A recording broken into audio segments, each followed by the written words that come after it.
नमस्कार, जय हिंद, जय भारत। फ्रेंड्स, आज हम पढ़ेंगे सेडिमेंट्री चट्टान के बारे में, जिसे इंग्लिश के अंदर sedimentary cell, sedimentary rock, Hindi के अंदर अवसादी चट्टान कहते हैं। आज हम सेडिमेंट्री सेल्स के बारे में पढ़ेंगे।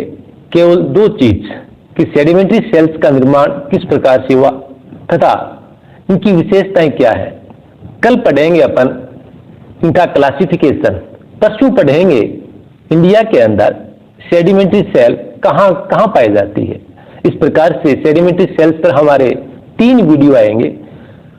हम फ्रेंड्स सेडिमेंट्री सेल्स के बारे में पढ़ेंगे प्रत्यक्ष रूप से, ऐसा नहीं कि हम बोर्ड के ऊपर ज्यादा पढ़ाएं और आपको प्रत्यक्ष कम जानकारी दें। तो चलिए चलते हैं। सबसे पहले आपको मैं दिखाता हूं सेडिमेंट्री सेल्स। देखिए, ये जो आप देख रहे हैं मेरे हाथ के अंदर, ये सेडिमेंट्री सेल्स है फ्रेंड्स, जिन्हें कहते हैं बालू पत्थर। और ये पाया जाता है जोधपुर के आसपास जो क्षेत्र है वहां पर मिलता है बालू पत्थर। ये सेडिमेंट्री सेल्स है।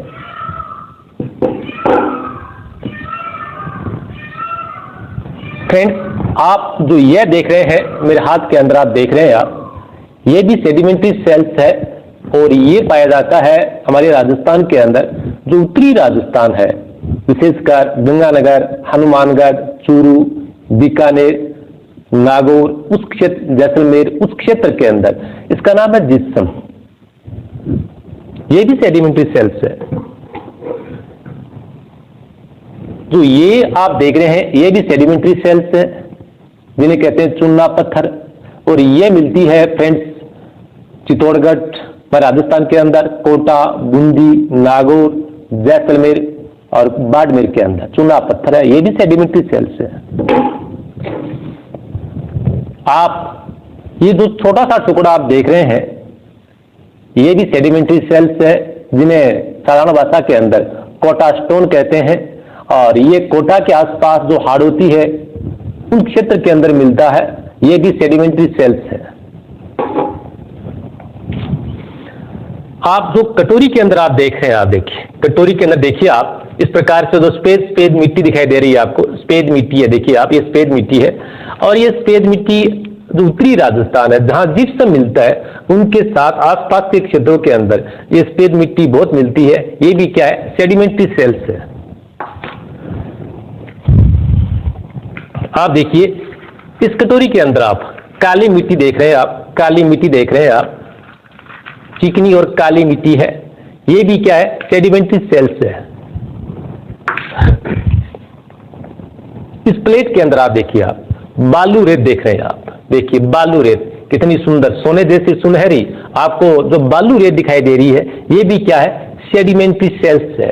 अब देखिए फ्रेंड्स, अब आपने देखा कि ये क्या है, बालू रेत सोने जैसी असंगठित है। ये भी मैंने बताया क्या है, सेडिमेंट्री सेल बताया। और जो ये बताया मैंने कठोर है, बालू पत्थर है, ये भी क्या बताया मैंने, सेडिमेंट्री सेल्स बताया। तो फ्रेंड्स, आज इन्हीं के बारे में पढ़ेंगे कि इसका देखिए कुछ भाग संगठित होता है, कुछ भाग असंगठित भाग होता है। चलिए हमारे जो मेन टॉपिक है उस पर चलते हैं, सेडिमेंट्री सेल्स के ऊपर। फ्रेंड्स, आपसे मैं रिक्वेस्ट करता हूं, आप जिस भी क्षेत्र के अंदर रहते हैं, आप भूगोल पढ़ने का तरीका बताता हूं आपको मैं कि भूगोल किस प्रकार से पढ़ा जाता है। ज्योग्राफी एज एक साइंस है। मैं साइंस ही नहीं, उनको सुपर साइंस मानता हूं। इस दुनिया के अंदर जितने भी सब्जेक्ट हैं, विषय हैं, उनकी उत्पत्ति ज्योग्राफी से हुई है। तो फ्रेंड्स, ज्योग्राफी को पढ़ने के लिए आप रटाफिकेशन न करें, आप आंख खोलकर देखें। आप जहां भी आपकी नजर पड़े उनको उठाओ, आप उठाकर देखो आप कि इसका निर्माण कैसे हुआ है, तो है क्या, उनकी विशेषताएं क्या है, इसको बनाने वाला कौन है। इस प्रकार के क्वेश्चन अपने आप से करिए। यदि अपने आप को आपको हल मिल जाता है, अच्छी बात है। यदि आपको आंसर नहीं मिल पाता है तो फ्रेंड्स, आप दुनिया के किसी भी कोने के अंदर हैं और आपके सामने जो भी पत्थर, मिट्टी, कंकर जो भी आपको दिखाई दे, उनको उठाओ, उनकी फोटो खींचो और मेरे फोन पर भेज देना।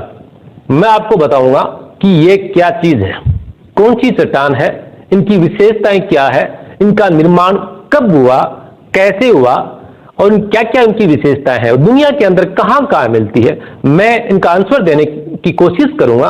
तो फ्रेंड्स, आप जहां भी हैं इनकी फोटो भेज दीजिए, अन्यथा नीचे लिख दीजिए कि मुझे इनके बारे में जानकारी चाहिए। मैं कमेंट के अंदर लिख दीजिए कि इनके बारे में हमें जानकारी चाहिए, मैं आपको देने की कोशिश करूंगा। तो चलिए हमारे मेन टॉपिक के ऊपर, sedimentary cells. Sedimentary cells, sedimentary rocks, Hindi के अंदर अवसादी चट्टान या अवसादी सेल्स। तो सेडिमेंट्री जो शब्द है वो लिया गया है, लैटिन भाषा का शब्द है, सेडिमेंटम से लिया गया है, यानी सेडिमेंटम से बना सेडिमेंट्री। सेडिमेंटम का अर्थ होता है sitting down, sitting down, sitting down, यानी नीचे बैठना, नीचे बैठना। अब देखिए होता क्या है इन सेडिमेंट्री सेल्स के अंदर, जो अवसाद होते हैं, अवसाद धीरे धीरे या स्थल के ऊपर या जल के अंदर धीरे धीरे जमा होते जाते हैं और ताप और दाब द्वारा किसके रूप में तब्दील हो जाते हैं, सेडिमेंट्री सेल्स के रूप में तब्दील हो जाते हैं। अब जो मैंने आपको दिखाया था, मैंने जो आपको ये सेडिमेंट्री सेल्स 1 2 3 4 5 6 7 सेडिमेंट्री सेल्स के मैंने भाग दिखाए हैं, इनको विस्तार से पढ़ेंगे। आप इनको मत रटना कि ये सेडिमेंट्री सेल्स हैं, इनकी विशेषताएं क्या है, मत रटना। आपको केवल मैं देखकर बताऊंगा कि इनकी विशेषताएं क्या है, इसका निर्माण कैसे होगा और ये इंडिया के अंदर, राजस्थान के अंदर कहां कहां मिलता है। तो सबसे पहले हम ले चलते हैं आपको, देखिए हम ये क्या है, जिप्सम, सेडिमेंट्री सेल्स का उदाहरण। अब देखिए जिप्सम के अंदर होता क्या है, आपको देखिए जिप्सम के अंदर मैंने ये भी क्या जिप्सम बताया, ये क्या बताया मैंने, चूना पत्थर बताया। दोनों का रंग देखो आप, दोनों का रंग आपको सफेद दिखाई दे रहा है। इतना सा है कि ये जो चूना पत्थर होता है इसका रंग सफेद ज्यादा होता है, थोड़ा कठोर होता है, ये थोड़ा नरम होता है। इनकी बजाय चूना पत्थर की बजाय इसका ये नरम होता है, इसका रंग इतना सफेद नहीं होता है। इसके अंदर क्या होता है, कैल्शियम सल्फेट होता है। इसके अंदर क्या होता है, कैल्शियम कार्बोनेट होता है। लेकिन दोनों ही सेडिमेंट्री सेल्स में फ्रेंड्स, लेकिन दोनों की बनने की जो क्रिया विधि मेथड है, दिन रात का अंतर होता है। दोनों की जो विशेषताएं हैं, दिन रात का अंतर होता है। दोनों अलग अलग क्षेत्रों के अंदर मिलती हैं, देखने में आपको एक जैसी दिखाई दे रही होंगी आपको, लेकिन दिन इसकी जो रासायनिक संरचना है इसके अंदर काफी परिवर्तन है। इसमें क्या, कैल्शियम सल्फेट चूना पत्थर के अंदर, तो कैल्शियम सल्फेट की वजह से इसका रंग थोड़ा हल्का सफेद दिखाई देता है। और इसका निर्माण कैसे होता है, देखिए आप, कैल्शियम सल्फेट का निर्माण जल के अंदर भी हो सकता है और स्थल के ऊपर भी हो सकता है। सेडिमेंट्री जो सेल्स होते हैं उसको बनाने का कार्य कौन करते हैं, कारक होते हैं। कौन कौन से, नंबर 1 हवा द्वारा बन सकता है, वायु द्वारा, नंबर 2 जल द्वारा बन सकते हैं, जल कारक हो सकता है, नंबर 3 हिमानी। तो 3 प्रमुख कारक हैं, कौन कौन से, वायु नंबर 2 जल, नंबर 3 हिमानी। एग्जाम्पल बताऊंगा कि किस प्रकार से वायु है उसको बनाने में भूमिका होती है, जल की किस प्रकार से भूमिका होती है, हिमानी किस प्रकार से भूमिका होती है इन सेडिमेंट्री सेल्स को बनाने में।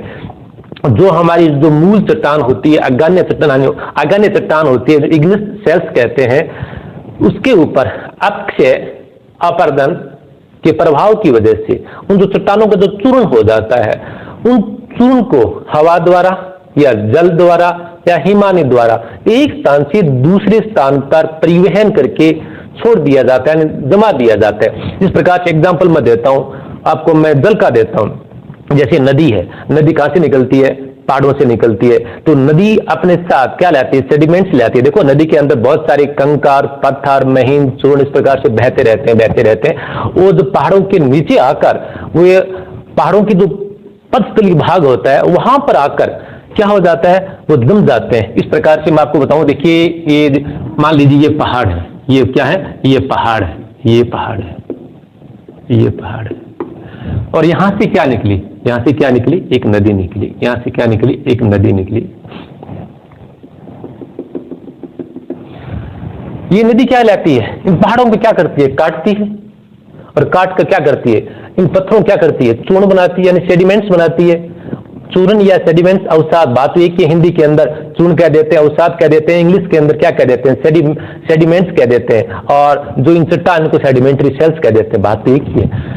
तो ये बहता हुआ जल क्या करेगा, इन पहाड़ों को काटेगा, पीसेगा, उनका चूर्ण बनाएगा और अपने साथ बहाकर लाएगा, और बहाकर लाकर ये जो पर्वत का जो ये पस्तली भाग है वहां पर लाकर इस प्रकार से ढेर बन जाता है। इस प्रकार से क्या बन जाता है, ढेर बन जाता है। और यह ढेर क्या कहलाता है, क्या कहलाता है, जलोढ़। आपने देखा होगा, जलोढ़ के बारे में पढ़ा होगा कि जल द्वारा बहाकर लाए गए सेडिमेंट्स क्या कहलाते हैं, जलोढ़। हिमानी यानी हिम द्वारा बहाकर लाए गए सेडिमेंट्स क्या कहलाते हैं, हिमोट। हवा द्वारा बहाकर लाए गए सेडिमेंट्स क्या कहलाते हैं, वातोट। देखिए, जलोढ़ जल द्वारा बहाकर लाए जाते हैं, वायु द्वारा बहाकर लाए गए सेडिमेंट्स वातोट कहलाते हैं, हिम द्वारा बहाकर लाए गए सेडिमेंट्स क्या कहलाते हैं, हिमोड कहलाते हैं। ये सभी हैं क्या, सेडिमेंट्री सेल्स तो है। हिमोड क्या है, सेडिमेंट्री सेल्स तो है। वातोड क्या है, सेडिमेंट्री सेल्स तो है।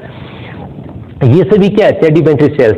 आप देखते हैं कि आप समझते हैं कि जो सेडिमेंट्री सेल्स होते हैं, जो सेल्स के बारे में कहते हैं कि सेल्स जैसे हमारे दिमाग के अंदर आता है, सेल क्या होता है, सेल तो एक कठोर होता है। हम एग्जांपल भी देते हैं कि चट्टानों की भांति हमें क्या होना चाहिए, कठोर होना चाहिए।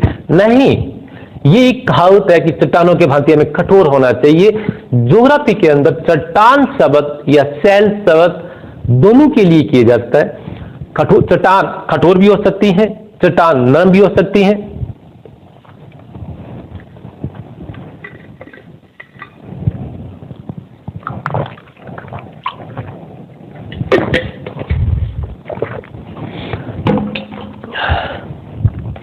जो हमारा पृथ्वी का जो ऊपरी हिस्सा है, जो भूपृष्ठ है, उसके ऊपर देखो आप 75% सेल कौन सी है, सेडिमेंट्री सेल्स है। भूपृष्ठ यानी भूमि का जो ऊपरी भाग है, जो हम देख रहे हैं, जिस पर हम निवास कर रहे हैं, उसका 75% केवल सेडिमेंट्री सेल्स ही है, और 25% कौन सी है, मेटामॉर्फोसिस सेल्स, जो इग्निस सेल्स है वो है। जबकि जो पृथ्वी का जो ऊपरी हिस्सा है, क्रस्ट कहते हैं, उनको पपड़ी कहते हैं, क्रस्ट कहते हैं, उसके अंदर सेडिमेंट्री सेल्स कितना है, केवल 5% है। क्रस्ट और जो ये भूपृष्ठ अंतर आता है, क्रस्ट की मोटाई काफी होती है। जब हम पढ़ेंगे क्रस्ट के बारे में तब देखेंगे, तो क्रस्ट का केवल सेडिमेंट्री सेल्स कितना हिस्सा है, 5% है। जो ये भूपृष्ठ भूमि का ऊपरी हिस्सा है, उसका सेडिमेंट्री सेल्स कितना हिस्सा है, 75% है। यानी जमीन के ऊपर जो भी आप आंखों से देख रहे हैं वो क्या है, या तो सेडिमेंट्री सेल्स होगा, या मेटामॉर्फोसिस सेल्स होगी, या इग्निस सेल्स होगी। इस धरती पर केवल 3 ही आपको चीज दिखाई देती है, 3 के अलावा कुछ भी नहीं दिखाई देता है। आप आंखें बंद करो, आंखें बंद करके जैसे ही इस धरती पर चारों और दिखाई आप देखते हैं, इस प्रकार से देखते हैं, तो दुनिया के अंदर की उस पृथ्वी पर 2 ही कंपोनेंट दिखाई देते हैं। कौन से 2 कंपोनेंट हैं, biotic component and abiotic component. जैविक घटक या अजैविक घटक, 2 biotic component and abiotic component. Abiotic component है, एबायोटिक कंपोनेंट के अंदर केवल हमें क्या दिखाई देते हैं, 3 चट्टान। एबायोटिक कंपोनेंट के अंदर हमें केवल धरती पर 3 चट्टान दिखाई देती हैं, 3 सेल्स दिखाई देती हैं, सेडिमेंट्री, मेटामॉर्फोसिस और इग्निस सेल्स। अब आपको यह मत कहना कि हमारी चट्टान या सेल्स देखी हुई नहीं है, जो भी आपको दिखाई दे रही है वो क्या है, सेल्स ही है। लेकिन आपको पहचानना है, आपके सामने जो भी गए देखा कि ये कौन सा है, क्या है, ये कौन सी सेल है, इसका निर्माण कैसे हुआ, वो आप पर डिपेंड करता है, इसको पहचानने की क्षमता आप में कितनी है। तो देखिए, मैंने ये आपको बता रहा था, आपको मैं क्या बता रहा था, तो ये हमारा जो जिप्सम है, ये जिप्सम राजस्थान के अंदर, उत्तरी राजस्थान है उसके अंदर मिलता है। इसका निर्माण स्थल के ऊपर भी हो सकता है, नंबर 2 जल के अंदर भी हो सकता है। इसका निर्माण नदी द्वारा बहाकर लाए गए कैल्शियम सल्फेट, कैल्शियम फास्फोरस जैसे तत्व होते हैं, नदी द्वारा जो सेडिमेंट्स होते हैं बहाकर लाए जाते हैं, जिसके अंदर कैल्शियम भी होता है, सल्फेट भी होता है, फास्फोरस भी होता है, सिलिका भी होता है, जब ये जमा हो जाते हैं परत दर परत दर परत, इस प्रकार से पहले एक परत जमी, उसके पश्चात दूसरी परत जमी, उसके पश्चात तीसरी परत जमी, इस प्रकार परत के ऊपर दूसरी परत, तीसरी परत, चौथी परत, इस प्रकार से जमते जाते हैं ये सेडिमेंट्स। और ये कैल्शियम और सल्फेट मिलकर किसका निर्माण करते हैं? जिप्सम का निर्माण करते हैं। अब आपके ये दिमाग में आता है कि जिप्सम से पहले, ये जो जिप्सम है कैल्शियम सल्फेट जिससे प्लास्टर बनता है, तो देखिए इससे पहले इसका रूप कौन सा था? वर्तमान के अंदर क्या जिप्सम? जिप्सम से पहले ये क्या था? जिप्सम से पहले ये सफेद मिट्टी थी, सफेद मिट्टी। उत्तरी राजस्थान के अंदर जिप्सम, जहां जिप्सम मिलते हैं उनके आसपास क्षेत्रों के अंदर सफेद मिट्टी मिलती है। इस प्रकार की देखिए बहुत ही मुलायम होती है, ये सफेद मिट्टी है। पहले ये सफेद मिट्टी थी, नदी द्वारा बहाकर लाए गए ये कैल्शियम सल्फेट थे, इससे क्या बना? सफेद मिट्टी का निर्माण हुआ। धीरे धीरे समय के साथ ताप और दाब में परिवर्तन होता गया और सफेद मिट्टी से क्या बन गया? जिप्सम बन गया। सफेद मिट्टी सेडिमेंट्री सेल्स है, जिप्सम भी सेडिमेंट्री सेल्स है। इनकी विशेषताएं देखिए आप, इसके अंदर क्या मिलती है? परतदार।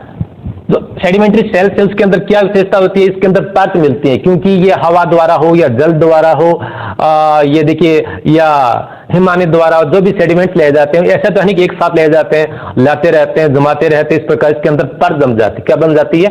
परत। तो इसके अंदर क्या बनती है?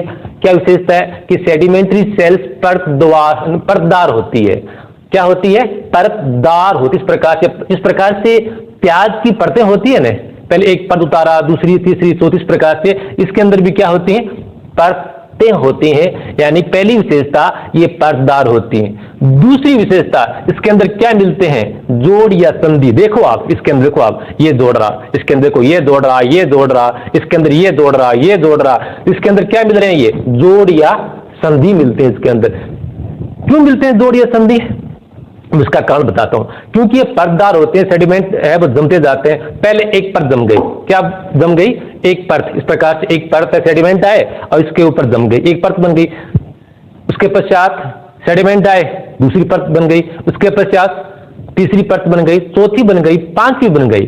अब क्या करेंगे? पहली परत बनी थी उसके ऊपर क्या करेंगे? दूसरी, तीसरी, चौथी और पांचवी क्या डालेंगे? प्रेशर डालेंगे, दाब डालेंगे। दाब डालने से तो नीचे वाली जो परतें हैं पहली और दूसरी, वो क्या हो जाएंगी? टूट जाएंगी, चटक जाएंगे, जगह जगह जगह से क्या हो जाएंगी? टूट जाएंगी, चटक जाएंगी, जिनकी वजह से इसके अंदर क्या मिलते हैं? जोड़ या संधि मिलते हैं। कभी आप इस प्रकार से रटाफिकेशन मत करना कि जो सेडिमेंट्री सेल उसकी विशेषताएं किस प्रकार से, नहीं।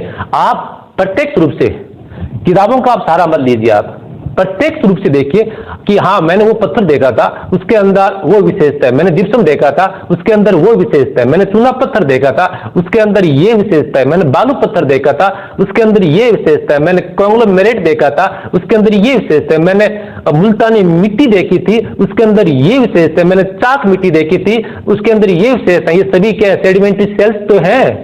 तो उनको देखकर आप याद करो ना, आप क्यों किताब का सहारा लेते हो? प्रत्यक्ष रूप से देखो उनको, हाथ इस प्रकार से तोड़ो उनको, उसके पश्चात आप याद करो। आप अगला देखिए, आप इसके अंदर क्या होता है? वनस्पति तथा जीवों के अवशेष मिलते हैं।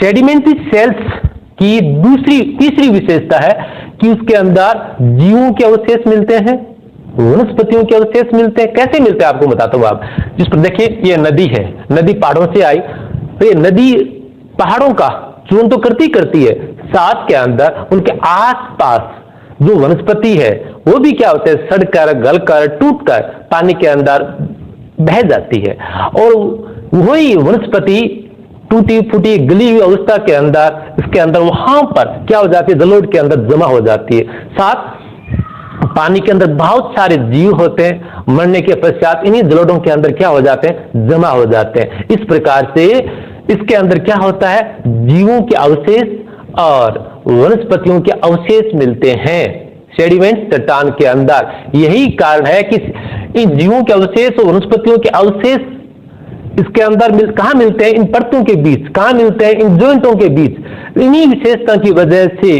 देखिए सेडिमेंट सेल्स के अंदर क्या पाया जाता है? खनिज तेल, जिसे आप पेट्रोलियम कहते हैं। क्या कहते हैं आप? पेट्रोलियम कहते हैं, पेंटोल कहते हैं। पेट्रोलियम और पेंटोल दिन रात का अंतर होता है। पेट्रोलियम, पेट्रो का अर्थ होता है चट्टान, ओल का अर्थ होता है तेल, यानी चट्टानों का तेल, यानी खनिज का तेल। तो पेट्रोलियम का हिंदी में कहते हैं चट्टानों का तेल, यानी ये चट्टानों के अंदर पाया जाता है। अब चट्टानों के अंदर कहां पाया जाता है? केवल सेडिमेंट्री चट्टानों के अंदर पाया जाता है। मेटामॉर्फोसिस सेल्स के अंदर कभी भी खनिज तेल या पेट्रोलियम नहीं पाया जाता है। नंबर 2, जो इग्निस सेल्स हैं या अग्न्य सेल्स हैं, उसके अंदर कभी भी पेट्रोलियम या चट्टानों का तेल या खनिज तेल नहीं पाया जाता है। केवल किसमें मिलता है भाई? सेडिमेंट्री सेल्स के अंदर। क्यों मिलता है? क्योंकि इसका निर्माण किससे हुआ है? हवा द्वारा, वातोड या जलोद या हिमोड की वजह से। उनके साथ क्या बहकर आ गए? वनस्पतियों के अवशेष भी आ गए, जीवों के अवशेष भी आ गए, उसके अंदर जमा हो गए, डिपॉजिट हो गए, और उनसे क्या बना? तो जीवों के अवशेष, उनसे क्या बन गया? खनिज तेल बन गया। क्या बन गया? खनिज तेल बन गया, यानी पेट्रोलियम बन गया। नंबर 2, जो वनस्पति है, पेड़ पौधे हैं, उनको धीरे धीरे धीरे उनमें ताप और दाब द्वारा परिवर्तन से क्या बन गया? कोयला बन गया। इनकी वजह से देखिए सेडिमेंट्री सेल्स होते हैं, वहां क्या मिलता है? खनिज तेल मिलता है, और क्या मिलता है? कोयला। ये सभी क्या है? किसमें कहां मिलते हैं? सेडिमेंट्री सेल्स के अंदर। अगला चलिए, आप ये मैंने बता दिया था कि भूपृष्ठ का 75%, क्रस्ट का 5%, और यानी जो क्रस्ट है, क्रस्ट का 5% है सेडिमेंट्री सेल्स। प्रश्न बहुत शानदार कि क्रस्ट की कितना परसेंट सेडिमेंट्री सेल्स होती है? 5%। भूपृष्ठ का कितना? 75% है। कठोर और नरम। देखिए अगली कौन सी छठी विशेषता है कि सेडिमेंट्री सेल्स कठोर भी होती है और नरम। देखिए ये क्या है? कठोर है। जिप्सम है, कठोर है। चूना पत्थर है, कठोर है। बालू पत्थर है, कठोर है। कोटा स्टोन है, क्या है? कठोर है, कठोर भी है। अब नरम देखिए, ये बालू रेत है, देखिए कितनी मुलायम है। ये क्या है? सेडिमेंट्री सेल्स है। ये भी क्या है? नरम है। इस प्रकार से नरम। देखिए ये क्या है? नदियों द्वारा बहाकर ले आई गई चिकनी मिट्टी है, जिन्हें हम क्या कहते हैं? पंख मिट्टी भी कहते हैं। क्या कहते हैं? पंख। ये बहुत इसके कण क्या होते हैं? बहुत ही महीन होते हैं, और जब बाढ़ के समय नदियों द्वारा बहाकर मैदान के अंदर जमा कर दिया जाता है तो बहुत चिकनी होती है मिट्टी, और जो सूखने के पश्चात उसके अंदर क्या पड़ जाती हैं? दरारें पड़ जाती हैं। इसे कहते हैं पंख का फटना, यानी पंख फट चुके उसके इस प्रकार से अलग अलग अलग दरारें दिखाई देती हैं। ये क्या है? ये क्या है? सेडिमेंट्री सेल्स है। नंबर देखिए, ये मैंने सफेद मिट्टी बताई। देखिए ये सफेद मिट्टी है। ये भी क्या है? सफेद मिट्टी। देखो ये सफेद मिट्टी इस प्रकार से, देखो इस प्रकार सफेद मिट्टी है। ये क्या है? नरम है। इस प्रकार से जो सेडिमेंट्री सेल्स है वो क्या हो सकती हैं? कठोर भी हो सकती हैं और नरम भी हो सकती हैं। अगला देखिए 7वां पॉइंट हमारा कि अपक्षय और अपर्दन का प्रभाव सबसे अधिक किस पर पड़ता है? सेडिमेंट्री सेल्स पर होता है। सबसे कम प्रभाव अपक्षय अपर्दन का, अपक्षयता अपर्दन का सबसे कम प्रभाव किस पर पड़ता है? इग्निस सेल है, अग्न्य सेल पर इसका प्रभाव सबसे कम पड़ता है, जबकि जो सेडिमेंट्री सेल्स है उस पर प्रभाव बहुत ही ज्यादा पड़ता है। अब आपसे प्रश्न आता है इस प्रकार को सिविल सेवा के अंदर डीपली क्वेश्चन पूछ लिया जाए, क्या कारण है? देखिए प्रश्न किस प्रकार से बनता है? आपको आसान सी लगी ये लाइन, अपक्षयता अपर्दन का प्रभाव सबसे अधिक सेडिमेंट्री सेल्स पर पड़ता है, लेकिन प्रश्न बनाने वाले इस प्रकार से प्रश्न दे दिया जाए, क्या कारण है कि सेडिमेंट्री सेल्स पर अपक्षय तथा अपर्दन का प्रभाव सबसे अधिक देखने को मिलता है? कारण नंबर 1 कारण देखिए 1, क्योंकि इसके अंदर परत तथा संधियां मिलती हैं। कारण नंबर 2, क्योंकि ये कठोर भी हो सकती है और नरम भी हो सकती है। अब देखिए ये कारण आगे, अब क्या आएगा? नंबर 3 क्या आएगा? उपरोक्त कारण फर्स्ट और सेकंड दोनों सही है। नीचे ऊपर वाला एक कारण सही है, लास्ट के अंदर दोनों कारण गलत है। इस प्रकार सिविल सेवा प्रश्न देते हैं तो अब क्या करेंगे? उपरोक्त दोनों कारण क्या है? सही है, क्योंकि इसके अंदर क्या मिलते हैं? परतें भी मिलती हैं, इसके अंदर जोड़ या संधियां मिलते हैं। ये नरम भी हो सकती है, कठोर भी हो सकती है। इसलिए अपक्षय और अपर्दन का प्रभाव सबसे अधिक देखने को किसमें मिलता है? सेडिमेंट्री सेल से। अब आ गया प्रश्न इस प्रकार से आ जाए कि क्या कारण है कि अपक्षयता अपरदन का प्रभाव अग्रण्य चट्टानों पर सबसे कम देखने को मिलता है। यही क्वेश्चन आ जाए। हम यहां पर अग्रण्य चट्टान नहीं पढ़ रहे हैं मेरे दोस्तों, यहां पर केवल हम सेडिमेंट्री सेल्स पढ़ रहे हैं, वो भी प्रत्यक्ष रूप से पढ़ रहे हैं। मेरे पास सामने 7 इनके एग्जाम्पल है, तौर पर रखा है मैंने। तो देखिए, जब हम पढ़ेंगे इग्निस सेल्स पढ़ेंगे, अग्रण्य चट्टान पढ़ेंगे, उस टाइम के अंदर आपको मैं गहराई से बताऊंगा, उनके बाद अलग से हमारा वीडियो आएगा कि ये प्रश्न आ जाए, क्या कारण है अपक्षयता अपरदन का प्रभाव सबसे कम अग्रण्य चट्टानों पर पड़ता है? क्या है सबसे कम? कारण नंबर 1, क्योंकि अग्रण्य चट्टानों के अंदर क्या नहीं मिलती हैं? परतें नहीं मिलती हैं। नंबर 2, अग्रण्य चट्टानों के अंदर क्या नहीं मिलते हैं? जोड़ और संधियां नहीं मिलती हैं। इनकी वजह से, और देखिए इनकी वजह से अपक्षयता अपरदन का प्रभाव सबसे कम किस पर पड़ा? किस पर पड़ा? अग्रण्य चट्टानों पर। तो प्रश्न यह आ जाए कि क्या कारण है कि खनिज तेल केवल सेडिमेंट्री सेल्स के अंदर ही मिलता है, मेटामॉर्फोसिस और इग्निस सेल्स के अंदर नहीं मिलता है? क्या कारण है? डीपली क्वेश्चन पूछ लिया जाए। सबसे अधिक कंफ्यूज करने वाले क्वेश्चन कौन से होते हैं? कथन और कारण करने वाले। और मैं कहता हूं कि सबसे आसान क्वेश्चन केवल कथन और कारण वाले होते हैं। सबसे आसान किसको लगते हैं? जो रटाफिकेशन करते हैं उनको तो केवल साधारण क्वेश्चन होते हैं, बे पैदा वाले, वो अच्छे लगते हैं। जो डीपली समझ लेते हैं उनको कथन और कारण वाले बहुत अच्छे लगते हैं, उनको बहुत प्यारे क्वेश्चन लगते हैं। तो देखिए ये प्रश्न आ जाए, क्या कारण है कि इग्निस सेल्स के अंदर खनिज तेल यानी पेट्रोलियम चट्टानों का तेल नहीं मिलता है? तो क्या आएगा हमारा आंसर? क्योंकि इसके अंदर क्या नहीं मिलता है भाई? क्या नहीं मिलता है? वनस्पति तथा जीवों के अवशेष नहीं मिलते हैं। नंबर 2, न इसके अंदर पर्दार है, न इसके अंदर संधियां हैं, न इसके अंदर जोड़ है, जिनकी वजह से इनमें खनिज तेल या पेट्रोलियम नहीं मिलता है। आया फ्रेंड समझ में? आगे देखिए, हमारा कुछ उदाहरण दिए गए, हमारा चूना पत्थर। अब देखिए एग्जाम्पल आपको मैं एक मैंने बताया था कि मैं आपको समझाऊंगा। तो हमारा जिप्सम के बारे में देख लिया, इसके अंदर क्या होता है? कैल्शियम सल्फेट होता है और उत्तरी राजस्थान के अंदर मिलता है, ये अधिकतर वहां पे मिलता है। इससे पहले ये क्या था? सफेद मिट्टी थी और धीरे धीरे ताप और दाब में परिवर्तन होने की वजह से एक किस्म तब्दील हो गया जिप्सम के अंदर। और जिप्सम को गर्म करके क्या बनाया जाता है? प्लास्टर बनाया जाता है। हम पुट्टी प्लास्टर करते हैं ना छतों के ऊपर, वही प्लास्टर होता है। कई बार हमारे हाथ पैर फ्रैक्चर हो जाते हैं, उसके पश्चात प्लास्टर बांधते हैं, वही प्लास्टर जिप्सम से बनता है। जिप्सम का आगे मेटामॉर्फोसिस सेल में परिवर्तन नहीं होता है, जिप्सम रहता है। ये नहीं कि जिप्सम के अंदर ताप और दाब हजारों साल के पश्चात या अन्य किसी के अंदर परिवर्तन हो जाएगा, नहीं।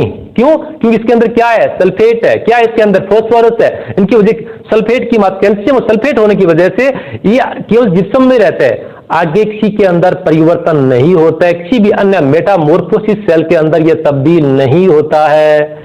अब आगे आ गया हमारा, ये क्या कौन सा है? देखिए ये कौन सा है? देखिए ये क्या है? चूना पत्थर है। इसके अंदर क्या होता है? Calcium carbonate.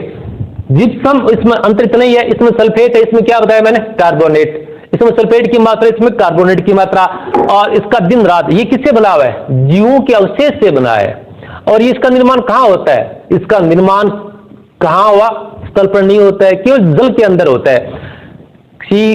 झील, तालाब, चितला क्षेत्र, समुद्र, उसके अंदर जो जीवों के जो अवशेष होते हैं, जीवों के अंदर हड्डियां होती हैं, हड्डियों के अंदर क्या होता है? कैल्शियम होता है, कार्बोनेट होता है, फास्फोरस की मात्रा भी होती है। देखिए तो वो क्या होता है? जब ये जीवों के अवशेष, उनकी हड्डियां, उनका चूर्ण होकर जल के अंदर जमा हो जाते हैं, डिपोजिट हो जाते हैं, धीरे धीरे उसमें ताप और दाब में परिवर्तन होता है। लाखों साल के पश्चात वही जीवों के अवशेष, हड्डियों के अवशेष किसमें तब्दील हो जाते हैं? चूना पत्थर के अंदर तब्दील हो जाते हैं। क्योंकि इसके अंदर ये दो आपको दिखाई दे रहा नहीं, ये पत्थर दिखाई दे रहा आपको दोस्तों। आज ये पत्थर है, कोई टाइम के अंदर ये जीव हुआ करते थे, जीवों की हड्डियां हुआ करते थे। अब आपको ये अलग लग रहा है कि सर ये जो आप दिखाई दे रहे हैं ये कोई टाइम के अंदर किसी जीव की हड्डी हुआ करती थी। हाँ, कोई टाइम के अंदर आज से करोड़ों साल पहले कि जीव की अस्थि हुआ करती थी, लेकिन धीरे धीरे ये जीवों की मृत्यु हुई, उनकी अस्थियां है उनका चूर्ण हुआ, वही चूर्ण जल के अंदर जम गया, बैठ गया, और धीरे धीरे वो ताप और दाब में परिवर्तन होने की वजह से, परत दर परत जमा होने की वजह से वही परतें किस में तब्दील हो गई? चूना पत्थर। तो देखना, चूना पत्थर जीवों के अवशेष से बना है, जीवों के अवशेष से बना है। ये जलीय चट्टान है, जलीय सेडिमेंट्री चट्टान है, जबकि जिप्सम क्या है? इसके अंदर जीवों के अवशेष की कोई भूमिका नहीं होती है। आप सोचते हैं इसके जीवों के अवशेष की भूमिका, इसको बनाने में किसकी भूमिका होती है? नदियों की भूमिका होती है, दरियाओं की भूमिका होती है, बहते हुए जल की भूमिका होती है। बहता हुआ जल क्या करता है? इसके अंदर बहते हुए जल के अंदर कैल्शियम घुल जाता है, सल्फेट घुल जाता है, फास्फोरस घुल जाता है, और वो घुलकर क्या होता है? किसी स्थान पर जमा हो जाते हैं, परत दर परत जमा होने के पश्चात किस में तब्दील हो जाते हैं? पहले सफेद मिट्टी के अंदर तब्दील होते हैं, उसके पश्चात जिप्सम के अंदर तब्दील हो जाते हैं। तो इसकी भूमिका देखिए, इसके अंदर जीवों की कोई भूमिका नहीं है, इसके अंदर बहते हुए नदियां और दरिया की भूमिका होती है। जो चूना पत्थर है इसके अंदर जीवों की भूमिका होती है, ये जीवों के अवशेष से बनी होती है।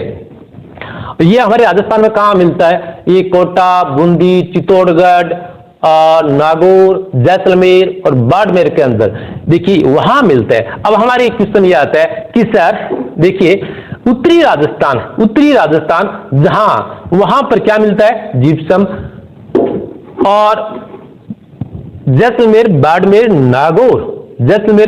नागौर और चित्तौड़, कोटा और बूंदी के अंदर क्या मिलता है? चूना पत्थर। सर ये कारण क्या है? वहां चूना पत्थर मिलता है तो यहां पर चूना पत्थर क्यों नहीं मिलता है? चूरू में क्यों नहीं मिलता है? गंगानगर में क्यों नहीं मिलता है? हनुमानगढ़ में क्यों नहीं मिलता है? आपके दिमाग में क्वेश्चन आया होगा। ऐसे क्वेश्चन है तो आप कमेंट बॉक्स में लिखकर भेजिए, मैं आपको बहुत आसानी से समझाऊंगा, बहुत प्यार से समझाऊंगा इसके पीछे कारण क्या है। कभी अनेक हमारा जो वीडियो बनाए इसके ऊपर कि इसके पीछे कारण क्या है, वहां क्यों इसका निर्माण हुआ और वहां पर इसका निर्माण क्यों हुआ। अब हमारे यहाँ पर ये क्या आ गया? ये कौन सा है? बालू पत्थर है, बालू पत्थर है। ये कहाँ मिलता है? जोधपुर के आसपास मिलता है। ये क्या है? सेडिमेंट्री सेल्स है। और इसका निर्माण कैसे हुआ? इसी बालू से हुआ। किसी जो ये बालू है ना, ये बालू इसी बालू से इस पत्थर का निर्माण हुआ है। ये धीरे धीरे ये बालू जल द्वारा और वायु द्वारा परिवहन होकर एक जगह पर जमा होती गई और उनकी परतें उसकी बनती गई। धीरे धीरे ताप और दाब में परिवर्तन होने की वजह से ये किस में तब्दील हो गई? बालू पत्थर के अंदर तब्दील हो गई। इसका रंग अब देखो कैसा दिखाई दे रहा है? बादाम जैसा दिखाई दे रहा है। क्यों? क्योंकि इसके अंदर किसकी मात्रा है? सिलिका की मात्रा है। देखो जो ये बालू रेत है कितनी, आपको देखो कितनी सुंदर लग रही है। इसके अंदर आप देखो, आप कभी बालू रेत है इसको इस प्रकार से हाथ में उठाओ, आप हाथ में उठाकर गौर से देखो। यदि आपके पास लेंस है तो लेंस के द्वारा उनको देखो। आप इस बालू के अंदर आपको जो गोल्डन कलर के जो आपको कण दिखाई दे रहे हैं सोने जैसे, वो क्या है? सिलिका है।